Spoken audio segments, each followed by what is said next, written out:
ఇది ప్రతిసారి నాలుగోసారి రావటం మన రాష్ట్రానికి.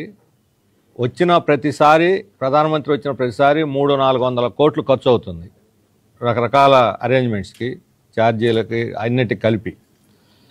ఇప్పుడు 4 సార్లు, ఏడాదిలోనే 4 సార్లకి దాదాపు 1200 నుంచి 1500 కోట్ల దాకా ఖర్చు అయి ఉంటుంది.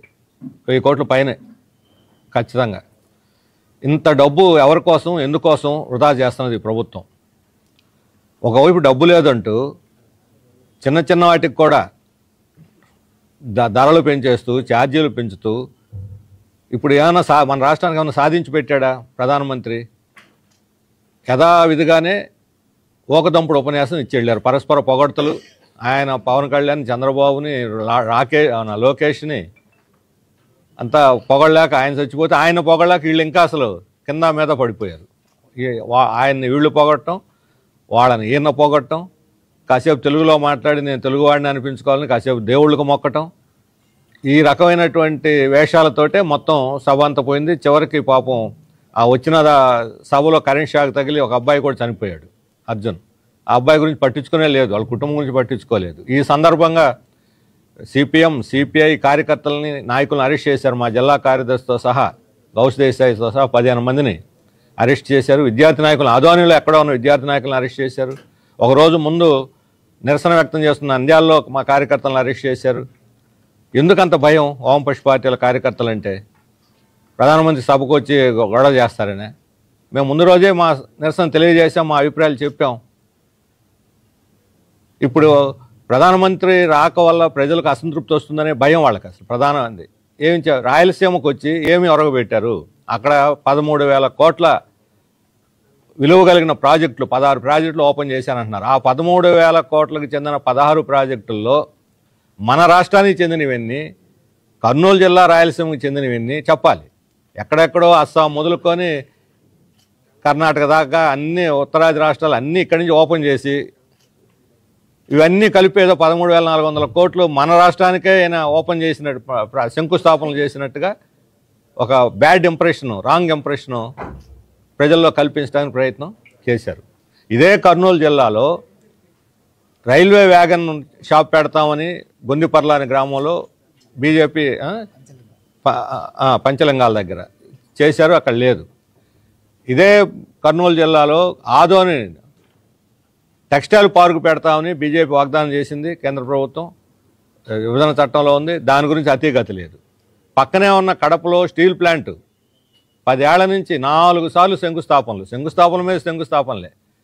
అందుకు అవార్డు ఇవ్వచ్చు వాళ్ళకి, ఒక ఏదన్నా అంతర్జాతీయ అవార్డు, నోబెల్ బహుమతో లేకపోతే ఇంకోటి ఇవ్వచ్చు. 4 సార్లు ఒకే ఫ్యాక్టరీకి శంకుస్థాపనలు చేసినందుకు.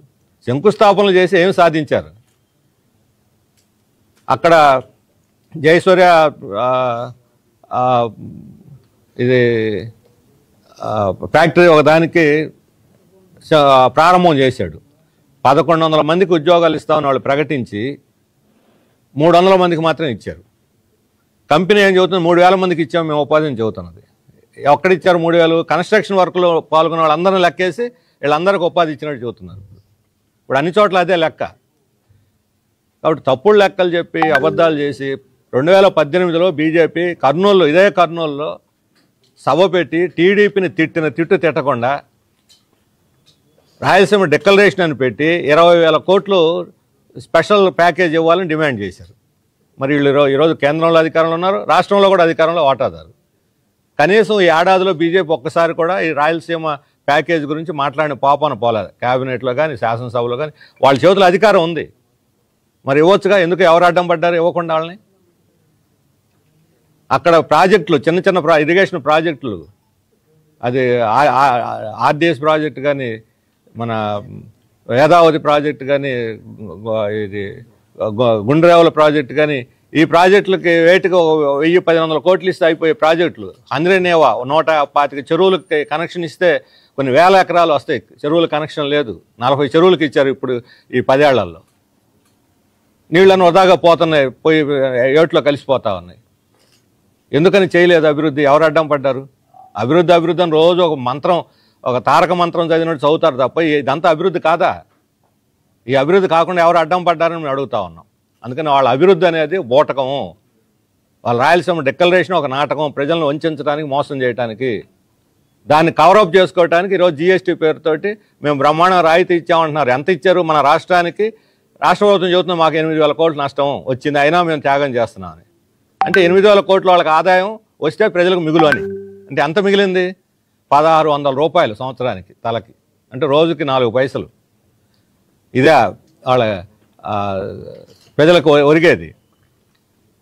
కానీ ఇదే సమయంలో ఇంకొక వైపు మెడికల్ కాలేజీలు ప్రైవేటీకరణ చేసావు. ఎందుకు చేసావంటే డబ్బులు లేవు, ప్రైవేట్ వాళ్ళు పెట్టుబడి పెడతారు. ఎంత కావాలి? 5,000 కోట్లు అయితే మొత్తం పూర్తి అయిపోతాయి మెడికల్ కాలేజీలన్నీ. కానీ ప్రభుత్వం ఏం చేస్తున్నది? గూగుల్తో ఒప్పందం చేసుకొని 22,000 కోట్ల రూపాయలు ఒక గూగుల్కి ప్రపంచ చరిత్రలోనే ఇంత పెద్ద మొత్తంలో ఒక కంపెనీకి సబ్సిడీ ఇచ్చినటువంటిది లేదు. 22,000 కోట్లు. దానికి ఎంత? 500 ఎకరాలు ఇచ్చారు. దానికి స్టాంపు డ్యూటీ మినహాయింపు, 500 ఎకరాలకి ల్యాండ్ వాల్యూ మినహాయింపు. ల్యాండ్ వాల్యూయే మినహాయింపు ద్వారా 7,000 కోట్లు వాళ్ళకి ఆదా వస్తుంది. స్టాంపు డ్యూటీ వల్ల 500 కోట్లు. విద్యుత్తు రాయితీ ఫుల్ ఉచితం 4,500 కోట్లు. జీఎస్టీ 100% రాయితీ 2,245 కోట్లు. పెట్టుబడి రాయితీ 2,000 కోట్లు. రోడ్లు లింకులు 5,000 కోట్లు. వాళ్ళకి అవసరం ఇన్ఫ్రాస్ట్రక్చర్కి 5,000 కోట్లు. మొత్తం 22,000 కోట్లు ఒక గూగుల్ కంపెనీకి ఇచ్చింది. మొన్నే ప్రధానమంత్రి ట్రంప్ పర్యటన మన మీద టారిఫ్లు వేసినప్పుడు ప్రధానమంత్రి బహిరంగంగా చెప్పాడు, 50% టారిఫ్ వేసినప్పుడు విదేశీయుల మీద ఆధారపడటమే మనకు పెద్ద శత్రువు అని ప్రకటించాడు. విదేశాల మీద ఆధారపడితే పెద్ద, మనకు అమెరికా శత్రువు కాదు, చైనా శత్రువు కాదు, విదేశాల మీద ఆధారపడితే మన శత్రువు. అందుకని ఆత్మనిర్భర్ భారత్ కావాలని గంట బజాయించి కొట్టాడు.